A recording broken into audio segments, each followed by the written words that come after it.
Bueno, retomamos la primera media hora. Javi, ¿qué has preparado para hoy? Bueno, acá siempre pasa de todo, no nos podemos quejar de todo. O sea, por un lado, no estamos viviendo una situación como la que describía el compañero, ¿no? Tan penosa y tan compleja, sí. Pero no por eso deja de ser relevante, preocupante y conflictiva. Para hoy, el nombre de la columna es Con la tuya, segunda parte, porque seguimos básicamente en el mismo escenario con un par de elementos más que estábamos mencionando el lunes pasado, cuando habíamos mencionado todo este tema de los esquemas de sobornos, pagos, coimas y demás, que, vamos a decirlo grotescamente, ¿no? Todos y todas lo sabíamos, todos y todas habíamos visto, escuchado, más o menos entendido cosas, pero digamos, de repente ahora toda esta podredumbre empieza a salir, y no precisamente como un ejercicio justiciero, sino porque simplemente hay tensiones y disputas en el bloque de gobierno, ¿no? Antes que nada, tener presente algo, ¿no? Estamos a menos de 5 días, estamos a 5 días, 6, ¿no? El domingo que viene vamos a tener elecciones en la provincia de Buenos Aires y a un mes de las elecciones nacionales de octubre, mucho en juego, porque principalmente, guste o no, son elecciones que terminan funcionando como una suerte de ver cómo viene, digamos, la gobernabilidad, ¿no?, de la presidencia y demás. Normalmente suelen ser como si fuese una prueba, ¿no?, esta cuestión electoral, porque más allá que en realidad lo que se dé sea el recambio parlamentario, en realidad es como si fuese una suerte de testeo en la gente, ¿no?, a ver cómo vienen las cosas. Y si bien venimos viendo como síntoma en todas las elecciones previas que venimos cubriendo de las distintas provincias hasta acá, como el elemento central, la cuestión por un lado de la desmovilización y la bajísima participación, ¿no? Sabemos que venimos manteniendo más o menos un 50% en promedio de participación, que en general redundó hasta ahora en triunfos de los candidatos de los poderes provinciales actualmente en el poder, valga la redundancia, salvo el caso de la Ciudad Autónoma de Buenos Aires, donde aquí sí ganó por goleada La Libertad Avanza. Pero en general en las provincias lo que ganaron fueron, digamos, quienes ya están actualmente en el poder, en mayor o menor medida, con algún nivel de afinidad o no con el gobierno de Javier Milei. Bueno, ¿cuáles venían siendo hasta ahora los grandes, entre comillas, logros, o aparentemente aquello por lo cual, entre comillas, compró el votante, la, entre comillas, propuesta de La Libertad Avanza, que básicamente en un sentido muy general, ¿no?, es la propuesta de la antipolítica? Es así de simple.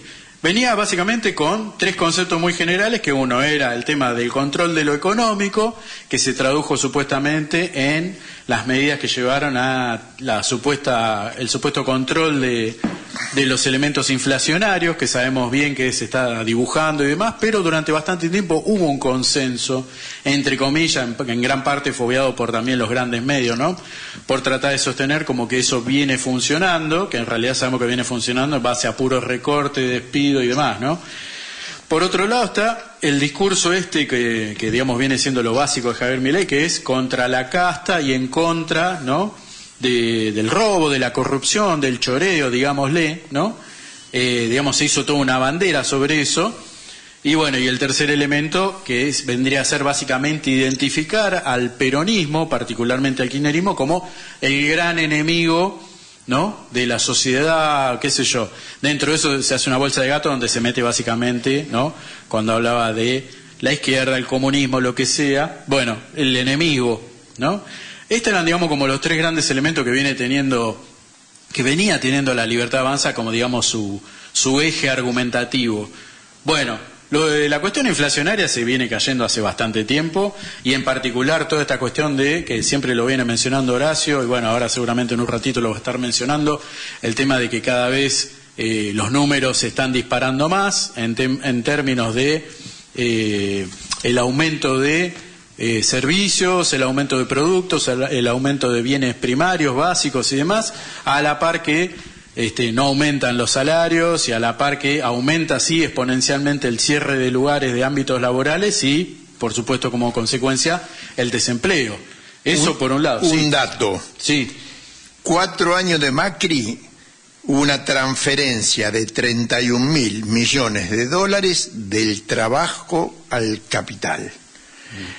En los 4 años de Fernández, que no se hagan los vivarachos los peronistas, 70.000, más del doble que Macri. Dato dado por Eduardo Basualdo, ningún gorila. No.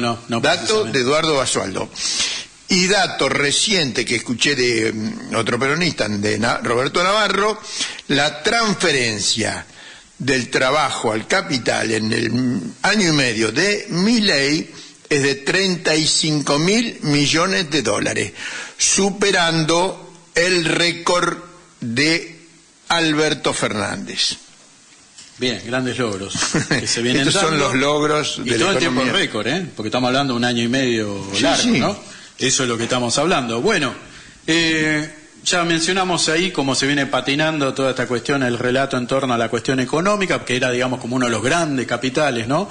El supuesto control que se había hecho de la cuestión económica, de que estaba funcionando, pero en realidad lo que sabemos que nada más, lo único que se hizo es recortar a los que más les hace falta, permitir que la junten en pala a los sectores empresariales, particularmente los más afines al gobierno, y después sobrevivir a, básicamente, préstamos, ¿no? El del FMI, junto con otras entidades que nos han hundido, donde estamos ahí con unos números que son espeluznantes, ¿no? En términos de rojo, que bueno, ya veremos qué va a pasar con todo esto. Y la perspectiva acá hacia las elecciones que se vienen dando, que era lo que mencionábamos, era que el gobierno apunta a construir una bancada propia más numerosa, de manera que cuando tengan que llegar a hacer las distintas negociaciones y al momento de las votaciones en el Parlamento tenga una masa crítica, digamos, que les permita tener una base con la cual llevar adelante las distintas leyes y medidas de gobierno. Ya venimos viendo, lo estamos mencionando hace varias semanas, como cada semana, tanto las reuniones de comisiones como las sesiones parlamentarias de diputados y de Senado vienen rebatiendo y dando de baja en general un montón de medidas, léanse los vetos que bloquean iniciativas populares. Recordemos que en diputados y senadores lo que hay son iniciativas, ¿no?, que surgen de los partidos, que son a su vez representativos de los intereses, ¿no?, populares. Cuestiones como el tema del impedimento permanente al aumento de los jubilados, ¿no?, el financiamiento universitario, toda esta cuestión que surgió en las últimas semanas de modo grotesco a partir de todo lo que pasó con Landis, sobre los recortes que se vienen dando sobre discapacitados y discapacitadas en todo el país, que yo creo que ya merece eso solo merecería hacerse una miniserie de terror sobre las cosas que están sucediendo. Pero bueno, solamente para mencionar en estas últimas semanas o meses podemos hablar. Los contratos que llevaron adelante la familia de Martín Menem a través de la empresa Tech Security para brindar seguridad privada al Banco Nación, esto que mencionamos el lunes pasado sobre el tema de la Agencia Nacional de Discapacidad con este señor español que blanqueó todo el esquema de recaudación que básicamente termina redundando en el bolsillo de Karina Milei.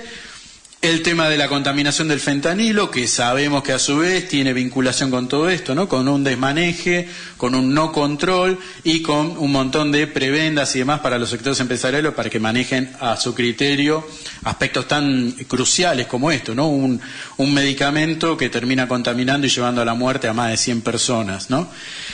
Y en esta última semana se juntaron dos cositas. La semana pasada saltó el tema de algo que ya también era un secreto a voces, que era cómo se está montando un vaciamiento de la obra social de la Unión de los Empleados Agropecuarios, ¿no?, la UATRE. La UATRE. Tienen ahí, pusieron a un interventor que por supuesto en realidad es un tipo que está sirviendo a este muchacho Lule Menem. Lule Menem es el que maneja la mano derecha de Karina Milei en todo esto. Bueno, están saltando unos desfalcos impresionantes. Y lo último, esto ya empezó durante este fin de semana, saltó el tema de un esquema de sobreprecios en el PAMI. De vuelta, algo que ya más o menos corría rumores, pero bueno, ahora como todo esto explotó, está empezando a salir. Entonces ya no estamos hablando de un caso circunstancial o un rumor parcial por ahí, sino que ya estamos hablando de algo sistemático, y hay otras cosas que siguen dando vueltas por ahí, que están dando a entender que obviamente hay un esquema que es funcional en última instancia para Karina Milei como la recaudadora, ¿no? En última instancia, y en el medio todo un entramado de empresarios que se ven beneficiados por la entrega de subsidios, de ganar concursos, de acceder a, digamos, precios y demás cuestiones a nivel de importación, exportación de productos, servicios, etcétera, y demás, según el ámbito en el que se esté hablando. Y todo esto, bueno, de alguna manera, que es lo que mencionábamos el lunes pasado, en estos días salió mucho más, empezaron a aparecer audios cada vez más extensos, con más profundidad y con más detalles sobre cómo se van dando todas estas situaciones. Hubo, hay que mencionar, qué extraño, ¿no?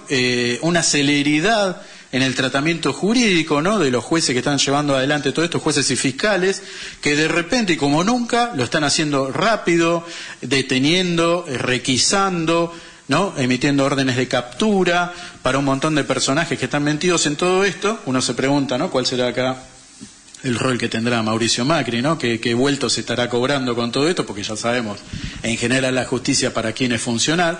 Pero, ¿en qué redundó? Esto redundó, más allá de todo esto que todavía, bueno, veremos en qué va a terminar jurídicamente hablando, en que tenemos esta campaña en pleno desarrollo. Este mismo domingo va a ser la elección bonaerense, que de alguna manera, recordemos, el 40% del electorado, digamos, del país está en la provincia. Está en la provincia. O sea que casi medio país se resuelve ahí. Es una votación que resuelve después también, resuelve las nacionales, por así decirlo, ¿no?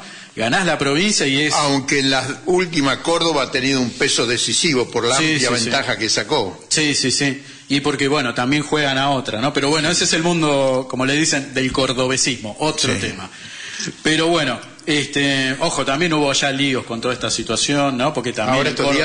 Ahora estos días hubo una caída importante de las encuestas, va a haber también elecciones en Córdoba, y viene habiendo una caída en encuestas importante en relación a los candidatos de la Libertad Avanza. Pero bueno, la semana pasada fue pintoresca en el sentido de que con todo esto encima, Milei, que, bueno, evidentemente salió de su burbuja de cristal, de repente... Tengamos presente que Milei ha viajado más al exterior que al resto del país, ¿no? Ha estado más veces en Estados Unidos, en Europa y en otros lugares, en Israel, etcétera, que viajando al interior del país. Porque bueno, se ve que está muy ocupado con todas estas cuestiones. De manera que de repente empezó a hacer, a acompañar particularmente a los candidatos. El referente para la provincia de Buenos Aires es José Luis Espert, que precisamente es el tipo que es el que presentó a este español, a Javier Milei. Bueno, son detalles. El lunes pasado, mientras estábamos haciendo nosotros el programa acá, hicieron un acto en Junín. Ya en la entrada nomás del acto había un grupo de gente que lo empezó, bueno, a putear y demás.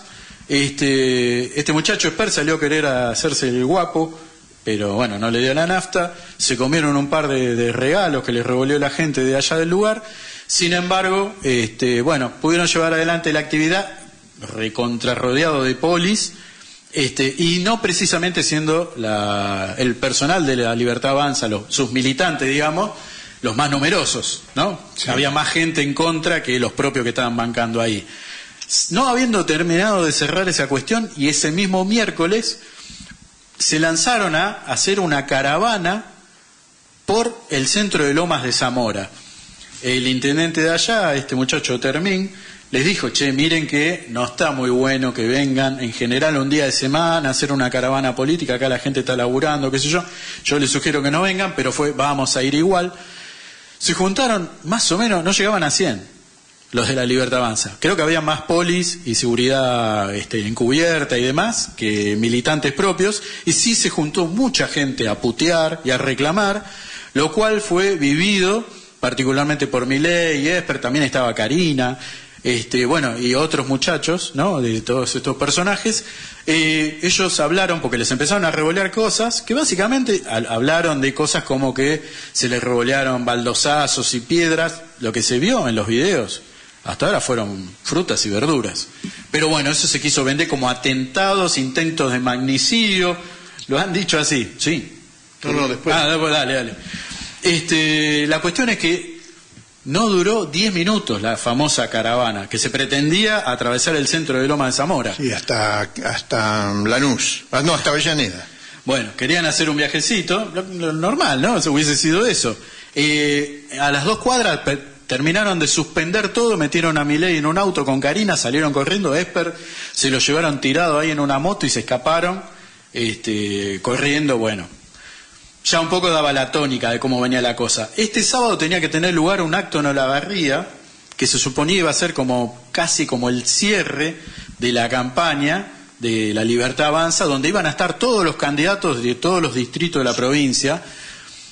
Pasaron 2 cosas. Por un lado se alegó que por cuestiones climáticas, claro, la tormenta de Santa Rosa que estábamos hablando al principio, dijeron no, va a ser mejor que lo suspendamos. Era un lugar cerrado para 2.000 personas.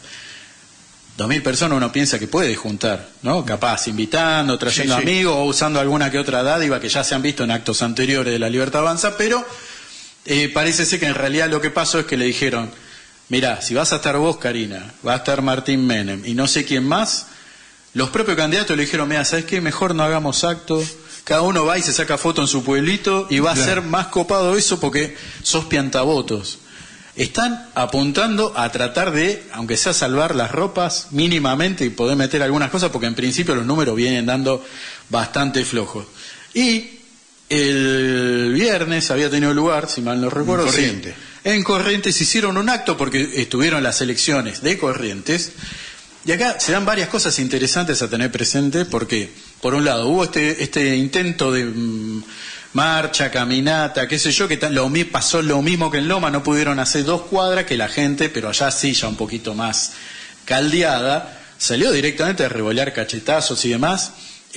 No pudieron caminar 2 cuadras y tuvieron que suspender todo, guardar la Karina, guardarlo a Martín Menem, y el candidato de allá quedó solo por ahí, bueno, se jugaron.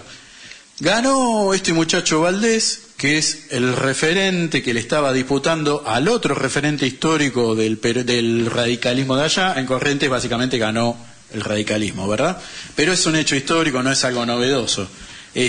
Sacó el 52%, eso sí es lo novedoso, porque en principio parecía que los números le iban a dar un 30 y algo, y el peronismo, que allá se presentaba, el peronismo hegemonizado por los candidatos del kirchnerismo, que allá se llama Frente Limpiar Corrientes, para mí un nombre pésimo, pero bueno, cada cual sabe lo que arma. Ellos apuntaban a llegar al balotaje, pero sacaron el 19,97, o sea, tuvieron a 2 minutitos del 20, no les dio, porque la idea era esta, llegar al balotaje y ahí disputar.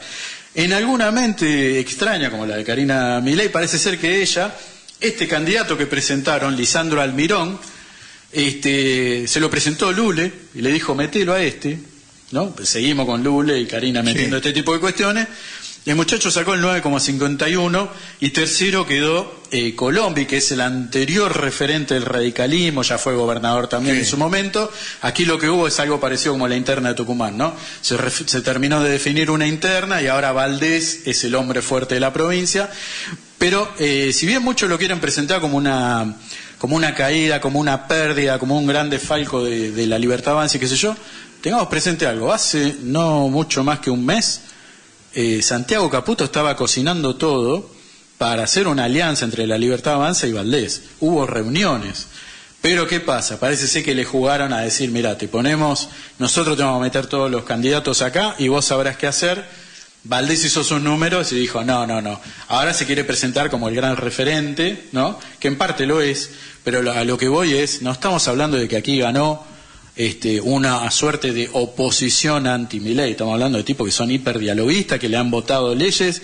¿Y de qué sirve todo esto? Entre comillas, ¿se debilita o no el poder de Javier Milei? O en todo caso lo único que hay es que ahora tenés un tipo que está dispuesto a aprobarte cosas, pero claro, ahora te pone el pisito un poco más alto, ¿no? Porque ahora voy a ser gobernador de vuelta yo y me vas a tener que negociar otros números. Veremos qué pasa para este domingo.